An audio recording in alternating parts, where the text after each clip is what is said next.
34 ans d'existence, un seul et unique album enregistré. Hold Up du siècle.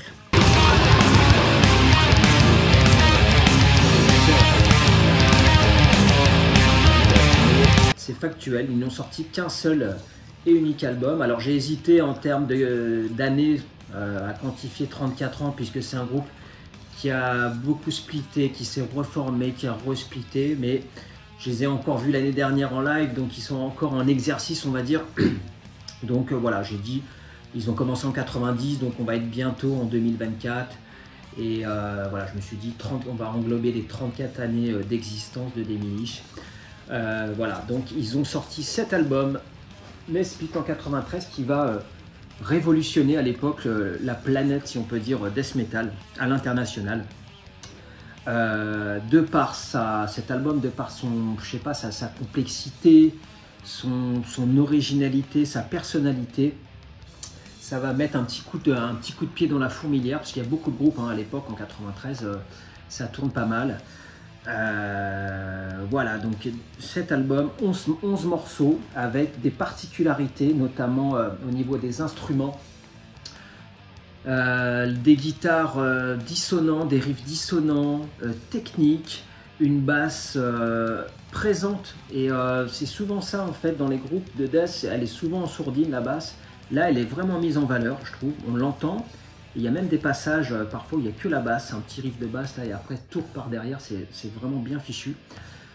Et les vocaux, en fait, le chant d'Antti Boman, le leader guitariste, c'est un peu leur fond de commerce, c'est-à-dire qu'il a des vocaux inhumains, complètement, vous avez pu entendre d'ailleurs un échantillon de la voix dans l'extrait. Il prétend ne pas utiliser d'effets vocaux depuis des années, à chaque fois on l'embête un petit peu avec ça. C'est tellement d'outre-tombe, on se dit mais comment il fait sans effet quoi. Alors il utilise un peu de reverb, mais pas d'effets vocaux voilà, comme certains peuvent le faire. Là c'est vraiment, donc tout ça, vous prenez la batterie également qui a un jeu complexe, c'est très instable en termes de rythme des Demilich, on ne bouge pas la tête pendant 30 secondes sur le même riff, c'est-à-dire que voilà, il y a beaucoup de contretemps, il y a beaucoup d'arythmie, quoi, si on peut dire, et ça c'est vraiment la particularité de ce groupe. Donc le jeu de batterie est riche, très riche. Voilà, donc Demilich à la base, donc ça se forme en 90, il s'appelait même pas Demilich à l'époque, ça s'appelle Deformity. Et donc ils se rendent compte qu'il y a un autre groupe qui s'appelle Deformity, et ils disent bon, on va changer de nom. Et un jour, le leader Antti Boman, il est chez un pote qui joue à Donjons et Dragons, un jeu de rôle. Et il a une carte dans sa main avec le nom de Demilich. Et là, un personnage avec une drôle de tête. Il se dit, ça y est, je vais appeler mon groupe Demilich. C'est ça, c'est un déclic. Donc c'est à partir de là que naît Demilich. Nespit, ça veut absolument rien dire. Je ne sais pas s'il y en a qui le savent. C'est une anagramme, c'est l'inversion des lettres en fait. À la base, ça devait s'appeler The Spine, donc la colonne vertébrale, et ils vont inverser les lettres, et ce qui donne Nespit. Donc ça fait déjà, voilà, c'est l'une des bizarreries de cet album. Et il n'y en a pas qu'une, il y en a une deuxième dans un titre qui s'appelle Erek Chirinol. On se dit mais qu'est-ce que c'est que le nom de cet album, de ce morceau? Et en fait c'est une deuxième anagramme. On inverse les lettres et ça, voilà, si on change, ça donne No Lyrics Here, Erek Chirinol, No Lyrics Here, ce qui veut dire que en fait la chanson n'a pas de parole. Voilà, donc ça fait voilà, deuxième bizarrerie du groupe. Les titres sont incroyablement longs, c'est quasiment des phrases. Voilà, qu'est-ce qu'il y aurait comme particularité? Il y a eu deux pochettes différentes. Ça c'est alors la première pochette originale de l'album sorti chez Necropolis, et ensuite on a un repress, donc tellement c'est un album culte, il va être repressé en Europe sur le label Repulse Records de Dave Rotten. On en vient encore, j'en parlais dans d'autres vidéos, qui à l'époque est un label espagnol, et donc ils vont le ressortir sous une autre pochette, voilà, avec une démo en plus, donc en plus de l'album initial. Et donc l'avant Nespit, je voulais vous le présenter puisque ça s'est pas fait comme ça non plus, hein. Il y a eu du travail en amont. Ils ont sorti 4 démos en 91, 2 en 91, 2 en 92. Et donc c'est ce qui va peaufiner, ces démos, elles vont peaufiner le style d'Emilish. Le premier en 91, c'est Regurgitation of Blood. Bon, c'est un titre assez impersonnel, bon, avec un son catastrophe. On sent qu'ils sont dans le garage, c'est un week-end, enfin voilà, ils sont jeunes et voilà, ça n'a pas trop d'intérêt. En revanche, la deuxième démo, For Instructive Tales of Decomposition, ces 4 titres là qui vont, ça y est, il y a la patte d'Emilish, des riffs dissonants, des changements de rythme comme je vous ai dit, un jeu de batterie intéressant. La prod est en revanche pas super, mais voilà, il commence à être reconnu un petit peu avec cette démo. Le leader à l'époque, il est très investi dans l'underground, donc il échange ses démos, il fait du trading, on appelle ça trader à l'époque. C'est l'échange de courrier, voilà, ça se fait par courrier, il envoie ses démos un peu partout. Donc voilà, il commence à être reconnu, du moins en Finlande, et après à l'international. Il va y avoir une 3e démo et une 4e démo qui vont confirmer, donc là il y a 5 titres chacune, et voilà, ils en reprennent plus ou moins, on retrouve des titres dans les démos. Des titres similaires entre chaque démo, mais voilà, c'est le style d'Emilish est posé. Parce qu'à l'époque, il faut quand même se rendre compte qu'il y avait beaucoup de groupes, hein. Déjà aux États-Unis, on commence à avoir fin 80 Death, Possessed, on a Obituary en Floride, qui s'appelle même pas Obituary d'ailleurs, à l'époque c'est Executioner avec les frères Tardy. Voilà, on a Decide après Malevolent Creation, tout ça c'est la Floride. En Europe, on est déjà en Angleterre, c'est déjà bien constitué. Alors on est plus dans le grind, mais il y a Carcass, il y a Napalm, il y a Benediction, Bolt Thrower. Donc ça commence à bien bouger. En Suède également, Nihilist, Dismember, Unleashed, ils commencent à la même période. Et en Finlande aussi, on a Mordicus, on a qu'est-ce qu'on a, Cartilage, Funèbre, Sentenced, qui n'existe plus. Donc voilà, on a tous ces groupes-là.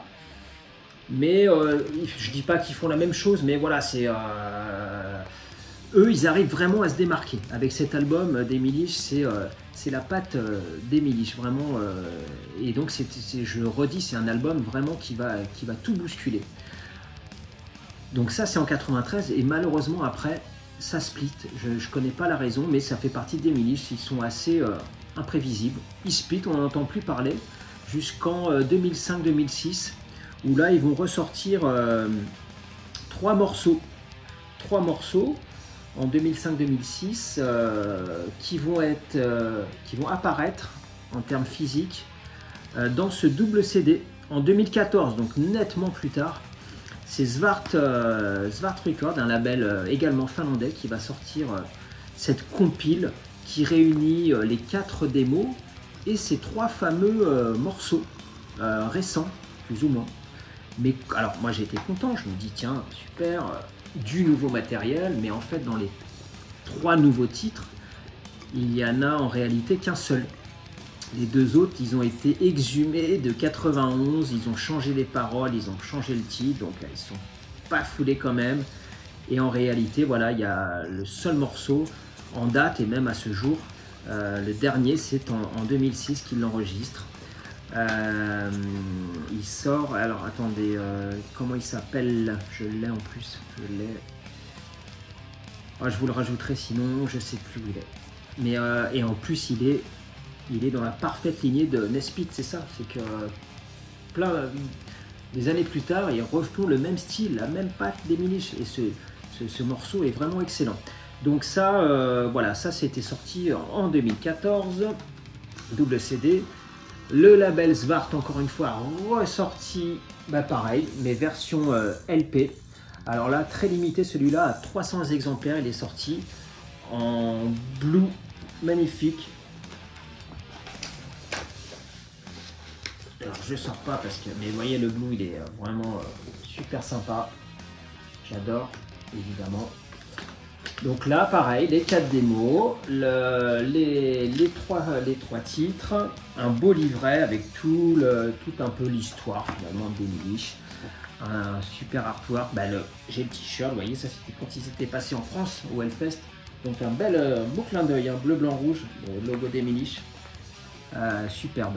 Là voilà, on a un petit, c'est à l'époque quand ils faisaient leur promo de leur démo, vous voyez, un petit clin d'œil à la Suède, un peu provoque. Oubliez la Suède en gros, et voilà, c'est en Finlande que ça se passe. Voilà, c'est génial. Voilà pour Demolish. En tout cas, ça c'était en 2018. Donc on fait assez vite le tour hein, finalement de Demolish. Voilà, quand on les voit en live, moi je les ai vus 3 fois en live. Donc c'était en 2016 la première fois au Netherlands Fest. Il y a 2-3 mois avant l'événement, je reçois un communiqué d'Antiboman qui précise qu'il s'est pété le poignet. Donc en tant que guitariste, évidemment, ça pose problème. Et il y a eu tout ce suspense et jusqu'à, je sais pas, 2-3 jours avant, on a su qu'ils allaient jouer. Moi, j'y allais exprès pour eux, quasiment en Hollande, avec Morpheus Descent, un groupe américain qui est culte. Je voulais à tout prix les voir, ces 2 groupes, et finalement ils ont pu jouer in extremis. Désolé pour cette interruption, j'ai continué à parler, j'avais plus de batterie, j'ai parlé pendant 10 minutes, la vidéo s'était arrêtée, je suis un peu dégoûté. Voilà, je reprends du coup le fil de... Voilà, j'en étais à Antiboman du coup, et de Demolish qui s'était cassé le poignet au Netherlands Fest, donc c'était vraiment là aussi original comme situation. Il a été finalement suppléé par le guitariste de Spawn of Possession et d'Abortive, je ne sais plus comment il s'appelle. Honnêtement, il a bien rempli son rôle parce que reprendre du Demolish en live, comme c'est assez technique, voilà, il a bien fait le taf. Et j'ai vu, oui, un Antiboman se déplacer sur la scène sans sa gratte, ça fait bizarre, uniquement au chant. Je suspecte d'avoir bien bu avant et était dans un état second, mais en tout cas... Ça n'a pas entaché leur set, qui était avec un très bon son d'ailleurs en Hollande. Je les ai vus ensuite en 2018 à la tournée avec Spectral Voice, aussi très bonne date, au backstage. Un son un petit peu moins bon, mais voilà, c'était très bon. Et l'année dernière, une tournée 100% finlandaise avec Crypt, Demolish et Concrete Winds, donc vraiment une date intéressante. Et c'était également au backstage. Voilà pour Demolish. Donc je les ai vus 3 fois, c'est déjà pas mal. Après, voilà, je pense que c'est un groupe qui aurait pu être encore plus renommé parce qu'ils ont failli signer chez ERH. Et ERH à l'époque, c'était quand même, il y avait Napalm, il y avait Carcass, Bolt Thrower, ils avaient signé des grosses pointures et ils ont failli signer avec ERH, mais malheureusement ça s'est pas fait parce que si j'ai bien compris, ils ont un petit peu imposé leur truc, ERH, leurs conditions, et Demolish, ça les connaissant un petit peu et leur manière de fonctionner, ça l'a pas fait. Ça l'a pas fait parce que voilà, ils aiment pas se laisser dicter ce qu'ils ont à faire. Demolish, ils vont à leur rythme, mais on voit bien que c'est un rythme assez lent. Et donc ça, un label, je pense que ils cautionnent pas forcément. Et donc ça s'est jamais fait. Mais c'est voilà, Necropolis qui a le label américain qui s'est penché sur eux et qui s'est intéressé à eux. Et voilà, heureusement qu'ils ont été là pour nous faire découvrir cet album culte. Alors culte aussi, on peut se poser la question, est-ce que c'est la rareté de leur compo et cet unique album qui fait qu'ils ont bénéficié de ce statut un peu culte, ou c'est vraiment la personnalité de cet album qui a vraiment propulsé le groupe dans l'underground? Moi je pense que c'est un peu des deux. Voilà, c'est un peu des deux. La rareté fait que bah oui, ils sont rapidement avec le temps qui passe, on les édifie assez haut. Et aussi voilà la qualité de cet album que je vous invite vraiment à découvrir, à redécouvrir si vous ne connaissez pas. Et donc voilà pour ce groupe. Si vous avez d'autres anecdotes, si vous les avez vus en live ailleurs, n'hésitez pas à me commenter ça, à aimer, à partager et à s'abonner. Si vous aimez le death metal, moi c'est voilà, ben, ça tombe bien. Moi aussi j'adore. Donc j'ai pas d'idée précise sur la prochaine vidéo, mais ça sera sûrement les acquisitions ou peut-être une scène internationale d'un groupe, d'un pays. Je vais voir quand ça se profile. Mais en tout cas, c'est toujours un plaisir de partager ça avec vous. Un grand merci à vous et à bientôt. Ciao.